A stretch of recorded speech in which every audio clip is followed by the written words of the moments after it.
এর আগের ক্লাসেও আমরা মোটামুটি একটা ধারণা পেয়েছি গ্রাফিক্সের বিভিন্ন রূপ নিয়ে। তো আজকে আমি তোমাদেরকে যে বিষয়টা আলোচনা করবে তা হলো আমাদের অ্যাডোবি ইলাস্ট্রেটর নিয়ে। গ্রাফিক্সের খুবই গুরুত্বপূর্ণ একটি অংশ অ্যাডোবি ইলাস্ট্রেটর। তোমরা যেটা দেখতে পাচ্ছ এটা একটা অ্যাডোবি ইলাস্ট্রেটরের একটা ইন্টারফেস।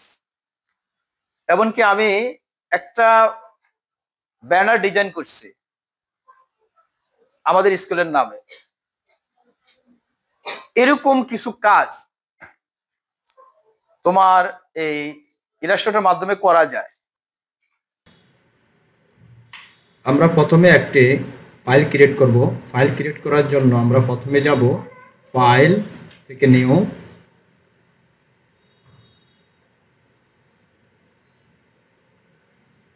নিউতে ক্লিক করে এটা আমরা বিশেষ করে কন্ট্রোল ধরে এন চাপ। রিসেন্ট হলো পূর্বে যে কাজগুলো আমরা করছি ওটার ডিফল্ট ভাবে কাস্টম ভাবে এখানে কিন্তু একটা নির্দিষ্ট একটা মাপকাঠি দেওয়া আছে। আমরা চাই না যে আরো যেহেতু একটা ব্যানার তৈরি করবো আমরা দিলাম 96 ইঞ্চি এটা ওয়াইড দিলাম আর হাইট দিলাম 48 ইঞ্চি। তুমি ইচ্ছা করলে এটাকে আরো করতে পারো, বা এখানে আরো কিছু মোড আছে। ধরো মোবাইল মোডে গেলে কেমন দেখাবে, এরকম দেখাবে। অনেক সময় আমরা মোবাইলের মধ্যে কোনো তথ্য কোনো পোস্টার ডিজাইন করি, ঠিক না? এই ডিজাইন গুলো আমরা এই মোডে আমরা করতে পারি। দেখো আইফোন এক্স, আইফোন 8, 7, 6 প্লাস। দেখো একটা এগুলোর এক একটা নাম দেওয়া আছে, কোন সেটটা কোন ধরনের পোস্টার আমরা ডিজাইন করবো। শুধু ওটা ক্লিক করলেই এখানে ক্রিয়েট করলে আমরা হয়ে যাবে আমাদের ওই অনুযায়ী একটা ডিজাইন, মানে একটা পেজ নেওয়া হয়ে যাবে, ঠিক আছে?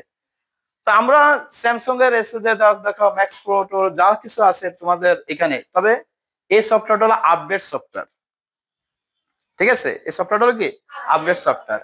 তোমার সকল সফটওয়্যার কিন্তু এগুলো নাই। তো আমরা নির্দিষ্ট এখানে যদি তুমি যদি মনে করো আরো কিছু কমাইতে চাও কমাইতে পারো, বাড়াইতে হলে বাড়াইতে পারো, সমস্যা নাই। ইঞ্চি দিয়ে আমরা এবার ক্রিয়েটে ক্লিক করব।